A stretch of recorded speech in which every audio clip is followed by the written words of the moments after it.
സഹോദരരെ, വരികളിൽ പറഞ്ഞതുപോലെ സമൂഹത്തിൽ ചിലർ അങ്ങനെയാണ്. സ്ത്രീകൾക്കെതിരെയുള്ള അതിക്രമങ്ങൾ നിർത്തലാക്കാൻ, ചെറുക്കാൻ സ്ത്രീ ശാക്തീകരണം നടപ്പിലാക്കണം എന്നാണ് പറയുന്നത്. ഈ വാക്കിന്റെ പ്രവർത്തനോദ്ദേശങ്ങൾ ഏതെല്ലാം രീതിയിലാവണം എന്ന് നാം ചർച്ച ചെയ്യേണ്ടതുണ്ട്. അഥവാ ശരീരത്തിൽ ഒരു സൂചി കൊണ്ട് കുത്തിയാൽ ആണിനും പെണ്ണിനും ഒരേ പ്രകാരം വേദനിക്കുന്നത് പോലെ തന്നെയാണ് മനസ്സിനും.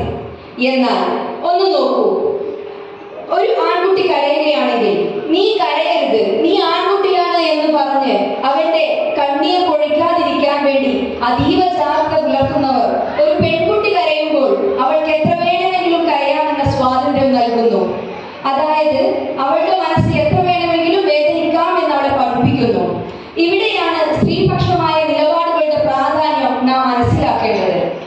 പലതരം ഉദാഹരണങ്ങളിൽ നിന്ന് ഒരെണ്ണം പറയാം.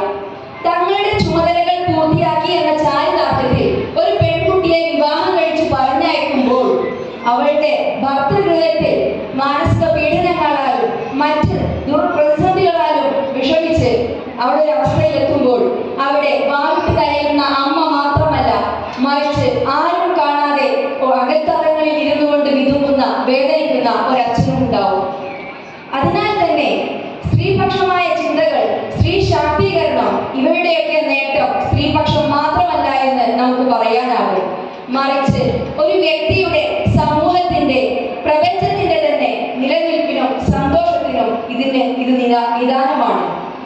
അത് മാത്രമല്ല, ഇനി മറ്റൊരു കാര്യം പറയുകയാണെങ്കിൽ, ഒരു സ്ത്രീക്കോ ഒരു പെൺകുട്ടിക്കോ നിയമവിരുദ്ധമായ രീതിയിൽ ശാരീരിക മാനസിക പ്രതിസന്ധികൾ ഉണ്ടായാൽ അതിനുടനടി പരിഹാരം കാണണം. അതിനാണ് പലപ്പോഴും നാം കോടതികളിൽ കയറി ഇറങ്ങാറുള്ളത്.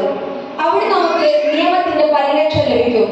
ഉദാഹരണത്തിന് ശൈശവ വിവാഹ നിരോധന നിയമം, സ്ത്രീധന നിരോധന നിയമം, ഗാർഹിക പീഡന നിരോധന നിയമം, തൊഴിലിടങ്ങളിലെ അതിക്രമങ്ങളിൽ നിന്നും ലൈംഗികാതിക്രമം തടയുന്നതിനായി പോഷ് ആക്ട്. എന്നാൽ കോടതികളിലേക്ക് പോകും മുമ്പ് നമ്മുടെ നാടുകളിൽ തന്നെ ഇതിനെല്ലാം പരിഹാരം കാണാനുള്ള അവസരമുണ്ട്. അവയാണ് ജാഗ്രതാ സമിതികൾ.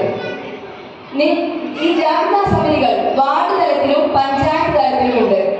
നിങ്ങൾക്കൊരു പ്രശ്നം അനുഭവപ്പെട്ടാൽ അത് നിങ്ങളുടെ വീടിനകത്തു നിന്ന് പരിഹരിക്കാനായില്ലെങ്കിൽ നിങ്ങളുടെ വാർഡിലെ ജനപ്രതിനിധിയോടോ ഏരിയയിലെ തൊട്ടടുത്ത അംഗൻവാടിയിലെ വർക്കറോടോ അറിയിക്കാം.